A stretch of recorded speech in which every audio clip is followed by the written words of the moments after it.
নেকাব নিষিদ্ধ করলো চট্টগ্রাম চক্ষু হাসপাতাল, এ বিষয়ে যদি কিছু বলতেন। প্রিয় ভাইয়েরা, আমরা বারবার বলেছি কিছু শয়তানের প্রেতাত্মা এইগুলো আমাদের অনেক প্রতিষ্ঠানের মধ্যে বাংলাদেশে ঢুকেছে, কিন্তু আমরা বিশ্বাস করি তৌহিদি জনতা যতদিন পর্যন্ত ইমানের তাহজিব তামাদ্দুন নিয়ে হৃদয়ের মধ্যে থাকবে, বাংলার জমিনে জুমার খুতবা এবং খুতবার মঞ্চের থেকে কথাবার্তা চলবে, আমাদের যতদিন পর্যন্ত ইমান ইসলামের মহব্বত থাকবে, ইনশাল্লাহ এই সকল পাঁয়তারাবাজদের পাঁয়তারা ইনশাল্লাহ বাংলাদেশে বাস্তবায়িত হবে না।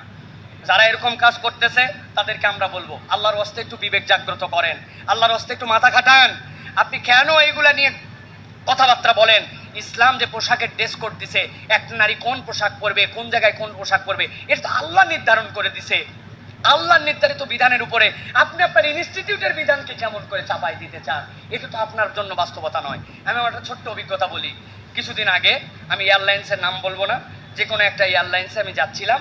আলহামদুলিল্লাহ, এয়ারপোর্টের অধিকাংশ মানুষ আমাদেরকে অনেক সম্মান করে, অনেক একদম ভিভিআইপি মর্যাদাতে আমাদেরকে নিয়ে যায়। ওই দিন দেখলাম এক তেরা আমাকে বলতেছে টুপি খোলেন, চেক করবে, টুপি খোলেন। আমি বললাম মানে? টুপি খুলবো মানে? তোমার হাতের মধ্যে মেটাল ডিরেক্টর আছে, তুমি তোমার হাতের পকেটের যা কিছু বের করতে বলে বলছি টুপি খুলবো মানে?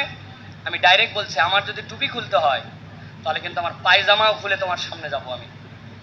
পাশের তো একজন বলছে, হুজুর আপনি এরকম কথা বলতেছেন, আপনি এরকম কথা বললে কেন? আমি বললাম, ভাই কথাটা শুনতে খারাপ, কিন্তু বাস্তবতা হচ্ছে এই টুপি আমার পোশাক, পায়জামাও আমার পোশাক, জুব্বাও আমার পোশাক। আমার জুব্বা যদি খোলার নিয়ম হয় আমি টুপিও খুলবো, তা আপনি আমার টুপি খালি খুলতে বলেন কেন? আপনার কি ধারণা টুপির ভিতর কি আছে সেটা মেটাল ডিটেক্টরে ধরে না? টুপি খুলতে বলে কেন? টুপি খুলতে বলা মানে ওর অন্তরের মধ্যে সমস্যা। নাম তার বুকের দিকে তাকায় দেখি, হ্যাঁ যা ধারণা করছিলাম তাই। এখন সব জায়গায় নাম দিয়ে দেওয়া হয় না, কতক জায়গায় এরকম প্রেতাত্মারা ঢুকেছে। বোরকা তাদের কাছে খারাপ লাগে, নিকাব তাদের কাছে খারাপ লাগে। মুসলমানের দেশে, মুসলমানের প্রতিষ্ঠানে, মুসলমানের ইনস্টিটিউটে মুসলমানের কন্যারা কোন ড্রেস পরে যাবে ওটা স্কুল নির্ধারণ করবে না, আমার আল্লাহর নির্ধারিত দেশে তারা পোশাক পরে যাবে, ঠিক কিনা?